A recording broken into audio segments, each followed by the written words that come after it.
A short time ago, the United States military began major combat operations in Iran.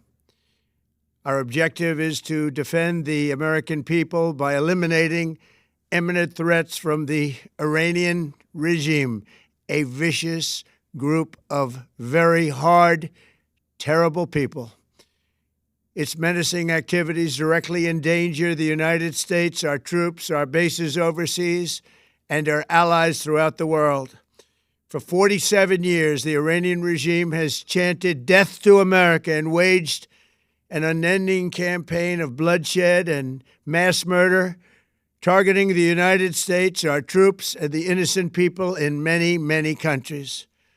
Among the regime's very first acts was to back a violent takeover of the U.S. Embassy in Tehran, holding dozens of American hostages for 444 days. In 1983, Iran's proxies carried out the Marine barracks bombing in Beirut that killed 241 American military personnel. In 2000, they knew and were probably involved with the attack on the USS Cole. Many died.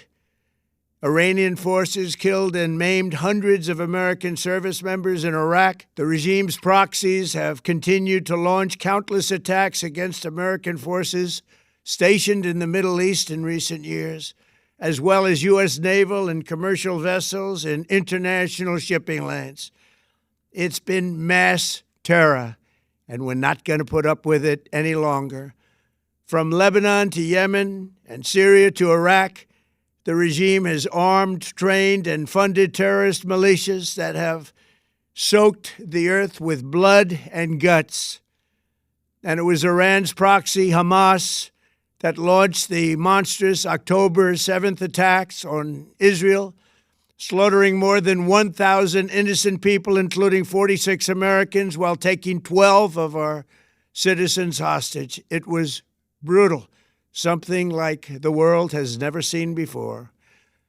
Iran is the world's #1 state sponsor of terror and just recently killed tens of thousands of its own citizens on the street as they protested. It has always been the policy of the United States, in particular, my administration, that this terrorist regime can never have a nuclear weapon.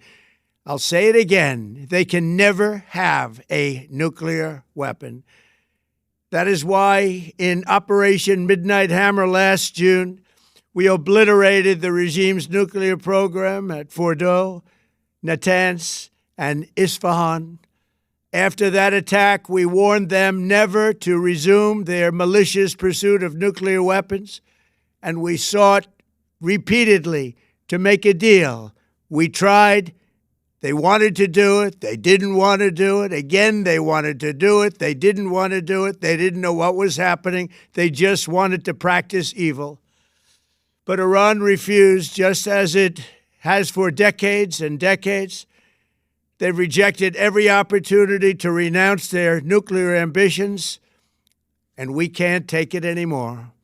Instead, they attempted to rebuild their nuclear program and to continue developing long-range missiles that can now threaten our very good friends and allies in Europe, our troops stationed overseas, and could soon reach the American homeland.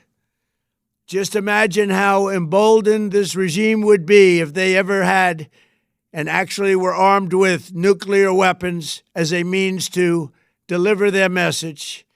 For these reasons, the United States military is undertaking a massive and ongoing operation to prevent this very wicked, radical dictatorship from threatening America and our core national security interests.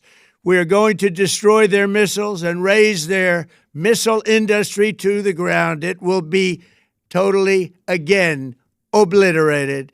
We're going to annihilate their Navy. We're going to ensure that the region's terrorist proxies can no longer destabilize the region or the world and attack our forces and no longer use their IEDs or roadside bombs, as they are sometimes called, to so gravely wound and kill thousands and thousands of people, including many Americans. and we will ensure that Iran does not obtain a nuclear weapon. It's a very simple message. They will never have a nuclear weapon. This regime will soon learn that no one should challenge the strength and might of the United States Armed Forces. I built and rebuilt our military in my first administration, and there is no military on earth even close to its power, strength, or sophistication. My administration has taken every possible step to minimize the risk to U.S. personnel in the region. Even so, and I do not make this statement lightly, the Iranian regime seeks to kill. The lives of courageous American heroes may be lost, and we may have casualties. That often happens in war. But we're doing this not for now. We're doing this for the future, and it is a noble mission. We pray for every service member as they selflessly risk their lives to ensure that Americans and our children will never be threatened by a nuclear-armed Iran. We ask God to protect all of our heroes in harm's way, and we trust that, with His help, the men and women of the armed forces will prevail.